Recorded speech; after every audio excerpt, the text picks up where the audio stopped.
Well, first of all, take me back to July 2nd. You go to Tarrant County Commissioner's Court. You sign up to speak. Take me back to that moment. Sure. Well, I was reading a document that our church and some other community organizations put out a year ago, in which we were essentially sounding the alarm about some of the things that had taken place with a death in the Tarrant County Jail. And I was reading 2 paragraphs and exceeded my time allotment of 3 minutes just at the last sentence of the second paragraph. And of course, that was not my intention to exceed my time. I apologize to the court for that, but also feel like the banning that took place afterwards was completely surprising to me. If I had really, first of all, no intention of exceeding my time, and then never would have thought that I would have been banned for such a minor infraction. Yeah. How did you get notification that you were being banned? Right. So immediately after my comments, the judge stated something that I took to me to be a specific, I guess, directive. And I was brought downstairs with 2 sheriff's deputies, and the deputies informed me that I was not to return for a year and issued me a trespass warning from the Tarrant County Sheriff's Office. Does it have Judge O'Hare's name on it? It does not. It has the deputy sheriff who was issuing the warning, not the judge. I took it in the moment to be an issue of directly from the judge, and I understand that maybe that may or may not have been the case. And I'm looking for clarification. Who made this decision? Is it binding? Will the judge order me to be arrested if I were to return? And is this within the jurisdiction of the sheriff's office if they were the ones that made this determination? Of course, I was speaking about circumstances within the Tarrant County Jail, which is under the sheriff's purview. And so I think that, of course, complicates things and shows some degree, I think, given the fact that so many people have exceeded their exceeded their time allotment and have not been banned. It's just really shocking that I would receive this penalty, and very, very surprising. I've been to many county meetings, city meetings, public meetings of all kinds. People exceed their time limit by a matter of seconds on many occasions, almost every meeting. And I have never seen someone to be banned for such a minor infraction. I always try to be courteous and respectful with my comments, and I felt like I was doing that very thing, just finishing a sentence. And the fact that I was then told that I could not return for a year was really quite shocking and raises a lot of questions about the fairness of that decision. Pastor Price, being a pastor here in our city and being banned from a public meeting, how does that feel as a man of God? Well, that's as a man of God. Well, that's a good question. I would say that sometimes this is what happens to those who speak truth. We have that in the Bible. We have that in the history of church. And I'm neither a prophet nor a son of a prophet, but at the same time, I recognize that I and our church and many other civic organizations have come together to try to shine light into what we feel like is a really dark place, and to speak truth in the public square. And so in that sense, I guess I would say it's not to be completely unexpected, and I'm in good company. Yeah. What are your plans? What are you going to do about this trespass? Well, I think what I wish for is clarity. I'm asking for the commissioners, court, the judge, and the sheriff to clarify who issued this ban, under what jurisdiction, and whether or not it is binding. And humbly, I ask that the decision be revisited, because I think it's been unfairly meted out on me, while many others have exceeded their time allotment and have not been told that they cannot return. I will say, I do plan to comply with the order, because Tarrant County Jail is already too full of people who shouldn't be there. And that's the whole case we've been making from the very beginning. Do you feel like your civil rights have been violated? Oh, well, I think it certainly calls into question the civil rights. I mean, for 8 seconds, a full ban for a year seems to raise First Amendment questions in my mind. I'm not a lawyer. I do respect the rule of law. I wish to say that. But it sure, in my mind, seems like an egregious penalty for such a really small, insignificant infraction. If this trespass is held up for a year or even removed or dismissed, would you go back and participate in the public speaking? In either way, I do plan to continue my advocacy. I think it's very important. My voice can be used in many ways, and we have a lot of people who I can also use to speak the words and the thoughts that we share together collectively as a group working to make for a better Tarrant County Jail and a better Tarrant County altogether. Pastor, what feedback have you gotten from the community, from your church about this situation? Well, I think folks have been frankly supportive. I think all the way across the board, people have told me that they feel like this penalty was egregious and really out of bounds, something far more weighty than the infraction would warrant. And that's been the consensus statement of all the people who have reached out to me. If Judge O'Hara was sitting here right now, Pastor, what would you say to him? I would say, Judge O'Hara, I ask that this decision be revisited. I do apologize for exceeding my time limit, yet I also feel like the banning was excessive, and would ask that this decision be overturned, that I be allowed to come back onto premises to make comments, and I will do my very best, I promise, to abide by the 30-minute time limit in times future. What would you say to other speakers at this point? Oh, keep talking, keep speaking, keep using your voice. This is what we have as public citizens. This is our way of shining light. This is our way of speaking in the public square, and it's our constitutional guarantee to be able to do so. And it's a privilege that's extended, I think, to citizens to come and speak before the dais, and I would encourage everyone to use it. Pastor, do you pray for our city? Oh, I pray for our city. I pray for our city, and the Bible says, seek the peace of your city also.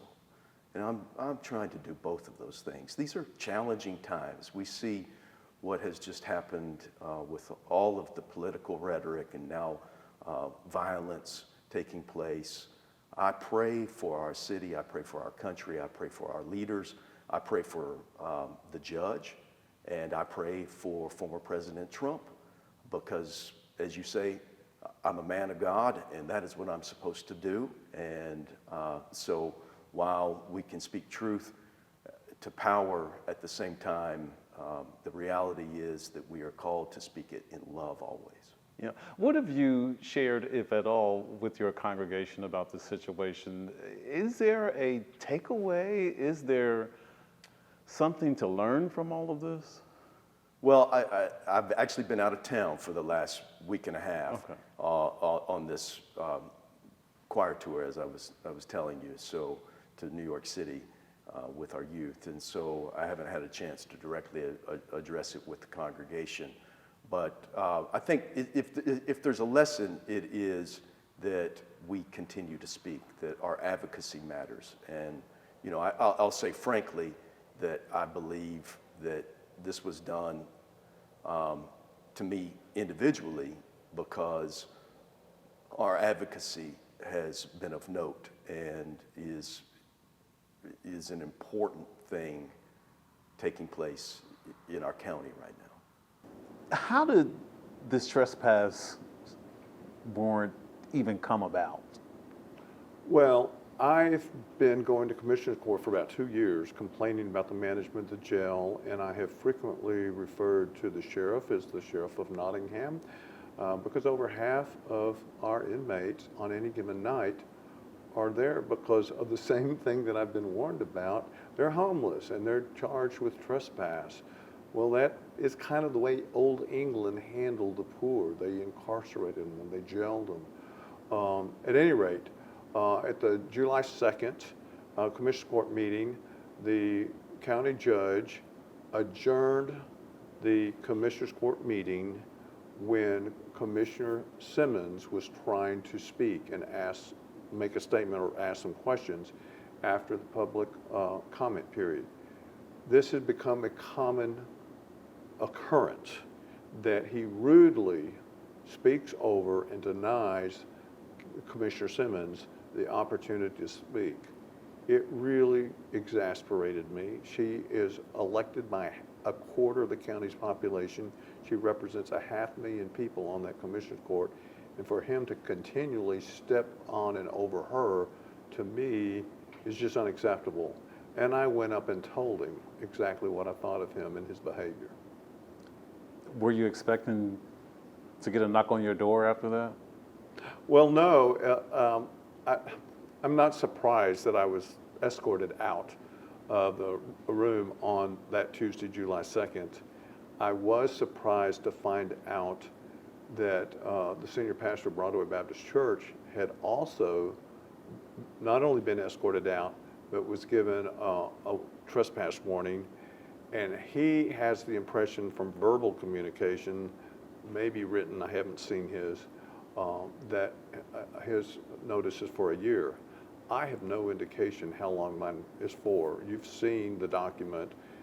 It doesn't say a term, so I have to operate on the assumption that the sheriff intends for me to never be back in that building. I don't know. You got your trespass notice with a knock on the door, right?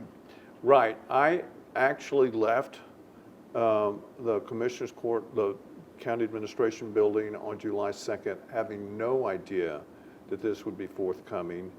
I think the sheriff wanted to use the opportunity to issue this warning because he really was tired of my complaining about his incompetence for the last 2 years, and this was a good excuse to ban me, essentially, from Commissioner's Court. It ended up being delivered to my home several days later, in part because I was out of town for 5 days for the 4th of July weekend. After being a public servant for so many years, how does this feel to you? Well, I'm a little indignant, but I think it's more important that we focus on this sheriff is so focused on covering up the problems at the jail that he would issue this kind of warning to 2 prominent members of this community. He doesn't like the Reverend, he doesn't like me, he doesn't like the fact that I regularly refer to him as the Sheriff of Nottingham and point out the deficiencies in the administration of his office. Do you feel this is strictly retaliation? Oh, I think it's a little bit of retaliation, absolutely, and just his wanting to shut me up. But you know, 3-minute public comment is a very limited venue for talking about the problems at the jail. I'm talking about the problems at the jail now with a much larger audience. Yeah. Let me ask you this. Do you feel like your civil rights have been violated? Oh, absolutely. And frankly, every lawyer and every media employee, print, television, whatever, that I've talked to, they all say, this is a First Amendment rights violation. I'm talking to the ACLU. I'm talking to the NAACP. I'm talking to a number of attorneys. I had a lunch meeting today with an attorney of mine. What do you want to happen? I talked to the sheriff. He says that he can't talk to me about this because you have the right to an appeal. Do you even know what that process is and how that would take place? I don't know that. I'm glad to have this conversation with you. I'll call the sheriff's office and ask exactly what is that appeal process. The deputies that delivered this little piece of paper didn't say anything about that. And this little piece of paper doesn't even have any contact information. You can't even really tell for sure that it's from the sheriff's office except for that little thing up at the top. So I'm glad to know that. I will certainly be appealing it.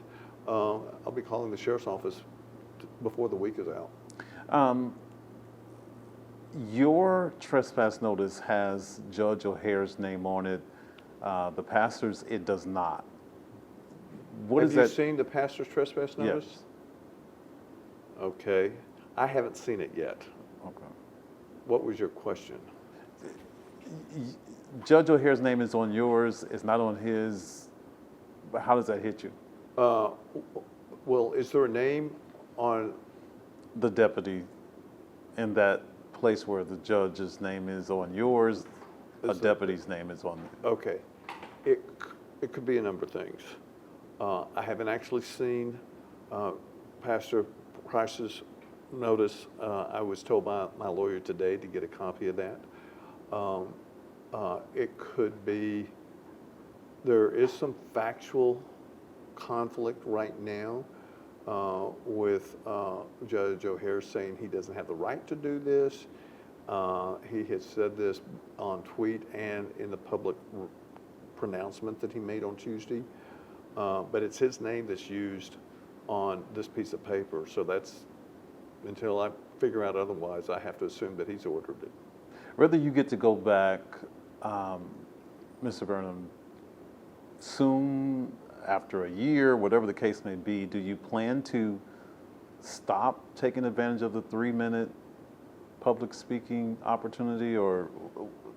Well, I've assumed until I got, I assumed until Reverend Price got his notice and I heard that mine might be forthcoming.